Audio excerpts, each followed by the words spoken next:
থাইল্যান্ডের রাজধানী ব্যাংককের নাখন রাতচাসিমা প্রদেশে বুধবার চলন্ত ট্রেনের বগির উপরে ক্রেন ভেঙে পড়ে। এ সময় সঙ্গে সঙ্গেই আগুন লেগে যায় ট্রেনটিতে। এখন পর্যন্ত ৩১ জনের প্রাণহানির খবর পাওয়া গেছে। আহত হয়েছেন অন্তত ৮৬ জন। গুরুতর আহতদের নেওয়া হয়েছে হাসপাতালে। অব্যাহত রয়েছে উদ্ধার কাজ। আগুন নেভাতে ব্যস্ত ফায়ার সার্ভিস কর্মী।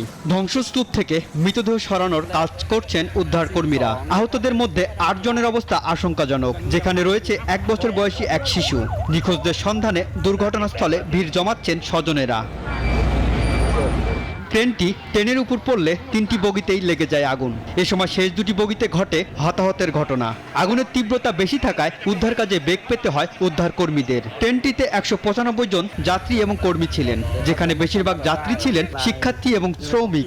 ইতোমধ্যে দুর্ঘটনার কারণ অনুসন্ধানে তদন্তের নির্দেশ দিয়েছেন দেশটির উপপ্রধানমন্ত্রী এবং পরিবহন মন্ত্রী। দেশটির জনস্বাস্থ্য মন্ত্রণালয়ের মুখপাত্র কাচাই পিয়ানচি ওয়াচারা সংবাদ সম্মেলন করে জানায়, এখন পর্যন্ত ৮৬ জন হতাহত হয়েছে, প্রাণহানি ঘটেছে ২৮ জনের। মৃতদেহগুলো শিখিউ হাসপাতালে রাখা হয়েছে।